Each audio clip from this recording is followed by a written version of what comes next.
बागेश्वर धामचे धीरेंद्र कृष्ण शास्त्री यांनी छत्रपती शिवाजी महाराजांबाबत केलेल्या वक्तव्यामुळे नागपुरात संतापाचे वातावरण निर्माण झाले आहे। या पार्श्वभूमीवर जगद्गुरू संत तुकाराम महाराज सेवा समितीने आंदोलन करत तीव्र निषेध नोंदवला। समितीच्या पदाधिकाऱ्यांनी संबंधित वक्तव्याचा धिक्कार करत धीरेंद्र शास्त्री यांच्यावर कठोर कारवाई करण्याची मागणी केली आहे। तसेच त्यांना राज्यातून हद्दपार करण्याची ही भूमिका मांडण्यात आली। शासनाने याबाबत तातडीने निर्णय न घेतल्यास समाज बांधवांसह मोठे जनांदोलन उभारण्याचा इशारा ही समितीने दिला आहे। या घटनेमुळे शहरात तणावपूर्ण वातावरण पाहायला मिळत आहे।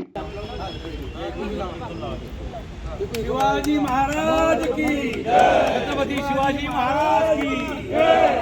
बागेश्वर जिंदाबाद, बागेश्वर जिंदाबाद, धीरेंद्र शास्त्री जिंदाबाद, धीरेंद्र शास्त्री जिंदाबाद। या असामाजिक तत्वाला डोळे मारा, डोळे मारा, डोळे मारा, डोळे मारा। या असामाजिक तत्वाला डोळे मारा, डोळे मारा, डोळे मारा, डोळे मारा। राज्य आणि मुख्यमंत्र्यांनी याला अरेस्ट करावं।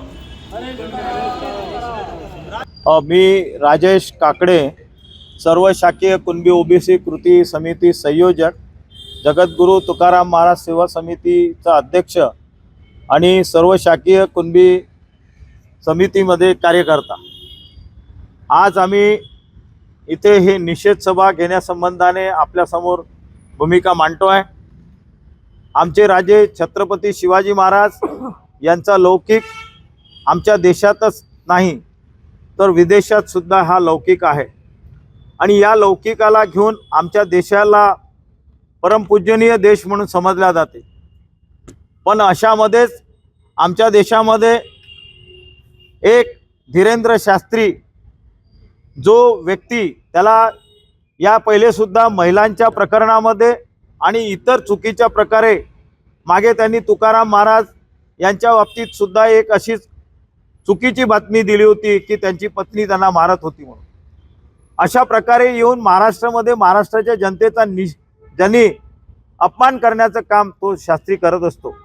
आज परवाच्या दिवशी जो कार्यक्रम झाला त्या कार्यक्रमामध्ये सुद्धा त्यांनी आमच्या छत्रपती शिवाजी महाराज यांच्या बाबतीत त्यांनी म्हटलं की राजे थकलेले होते आणि ते रामदास महाराज यांच्याकडे जाऊन ते म्हणाले की ते तुम्ही राज्य सांभाळा, मला ते सांभाळता येत नाही, अशा प्रकारची त्यांनी वक्तव्य म्हटलं असं ते त्या सभेमध्ये म्हटलं। आम्हाला दुःख त्या बाबतीचं होते की ही सभा सुरू असताना राज्याचे मुख्यमंत्री त्या सभेमध्ये होते आणि त्यांच्या समक्ष त्यांनी हे वक्तव्य केलं। त्याचप्रमाणे या बागेश्वर बागांनी जे काही बोललं त्या बाबतीत त्यांनी त्या सभेमध्ये त्यांनी संबोधन करून सांगायला पाहिजे होतं बागेश्वरांनी जे बोललं आहे ते चुकीचं बोललेलं आहे, याचा आम्ही निषेध करतो म्हणून आम्ही याच्याशी समर्थक नाही आहे, अशा प्रकारची भूमिका सुद्धा शासनकर्त्यांनी आणि तिथे उपस्थित असलेल्या समाज कार्यकर्त्यांनी घ्यायला पाहिजे होती, पण ते घेतली नाही। म्हणून आम्ही महाराष्ट्राची जनता आम्ही फार दुःखित आहोत। आम्हाला फार पीडा झालेली आहे की आमचे शासनकर्ते सुद्धा असं मुख देऊन तिथे बसलेले होते। म्हणून आम्हाला वाटते की या बागेश्वर शास्त्रीचा आम्ही निषेध करतो आणि या निषेधाला मध्ये आम्ही आमच्या राज्यकर्त्यांचा पण निषेध या कामामुळे करतो आणि शासनकर्त्याला विनंती करतो आणि मागणी करतो की आपण या बागेश्वर शास्त्रींनी महाराष्ट्रात यावं, नागपुरात यावं आणि कुठल्याही कार्यक्रमामध्ये कुठल्याही प्रकारचं असं त्यांनी अज्ञान प्रकट करावं आणि समाजाचं वातावरण, सामाजिक वातावरण बिघडवावं, हे काम त्यांनी करू नये करता शासनाने त्यालावर आपला हा या राज्याचा कायदा सुव्यवस्था बिघडण्यासंबंधाने जे कर्तव्य करतोय त्याकरता त्याच्यावर गुन्हा नोंदवून त्याला अटक करावी आणि त्याला ही समज द्यावी आणि राज्यापासून त्याला हद्दपार करावं, हे सुद्धा सांगण्याचं काम आपल्या माध्यमातून मी पत्रकारांच्या माध्यमातून शासनाकडे करतो आहे।